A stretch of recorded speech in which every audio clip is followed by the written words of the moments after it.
నమస్తే. పశ్చిమాసియాలో నెలకొన్న ఉద్రిక్తతల కారణంగా ప్రస్తుతం ప్రపంచవ్యాప్తంగా చమురు సంక్షోభం నెలకొన్న సంగతి తెలిసిందే. ఈ నేపథ్యంలో సోమవారం కీలక భేటీ జరిగింది. G7 దేశాలు, ఇంటర్నేషనల్ ఎనర్జీ ఏజెన్సీ సంయుక్తంగా భేటీ నిర్వహించాయి.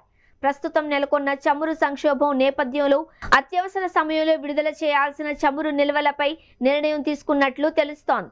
ఇరాన్, అమెరికా, ఇజ్రాయెల్ యుద్ధం నేపథ్యంలో చమురు ధరలు విపరీతంగా పెరుగుతున్నాయి. గల్ఫ్ దేశాలతో పాటు ప్రధానంగా ఆయిల్ సరఫరా దేశాలకు ఆటంకం తలెత్తడంతో ఈ పరిస్థితులు తలెత్తాయి. ఈ నేపథ్యంలో G7 దేశాల ప్రతినిధులు ఇంటర్నేషనల్ ఎనర్జీ ఏజెన్సీ డైరెక్టర్ ఆధ్వర్యంలో కీలక సమావేశం జరపనున్నాయి.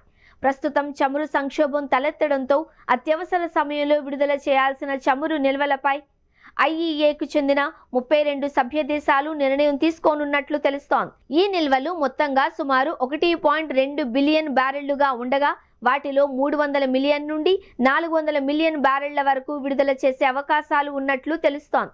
కాగా ప్రస్తుత యుద్ధానికి అమెరికా అధ్యక్షుడు ప్రధాన కారణం కావడంతో ట్రంప్ తీవ్ర ఒత్తిడి ఎదుర్కొంటున్నారు. దీంతో అమెరికా సైతం ఈ విషయంపై సానుకూలంగా ఉంది. అంతేకాకుండా అక్కడ గత వారంలో $2.98 పలికిన గ్యాలన్ ధర వారం రోజుల్లోనే $3.45కు చేరుకుంది.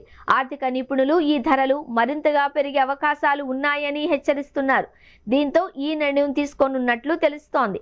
అయితే ప్రస్తుతం తలెత్తిన చమురు సంక్షోభం వలన ప్రపంచంలోనే అతిపెద్ద క్రూడ్ ఆయిల్ దిగుమతిదారులైన China, India, South Korea, Japan, జర్మనీతో పాటు మరికొన్ని దేశాలలో క్రూడ్ ఆయిల్ ధరలు మరింతగా పెరిగే అవకాశం ఉంది. దీంతో ప్రపంచ ఆర్థిక రంగం తీవ్ర ఒడిదుడుకులు ఎదుర్కొనే అవకాశం ఉంది. అంతర్జాతీయంగా ప్రమాణమైన బ్రెంట్ క్రూడ్ ఆయిల్ ధర ఆసియా ట్రేడింగ్లో సోమవారం ఒక దశలో 24% పెరిగి బ్యారెల్కు $116.71కు చేరింది. తరువాత కొంత తగ్గి $110.85కు చేరుకుంది. మొత్తంగా గల్ఫ్ యుద్ధం ప్రభావంతో ప్రపంచ చమురు మార్కెట్లో అనిశ్చితి నెలకొంది.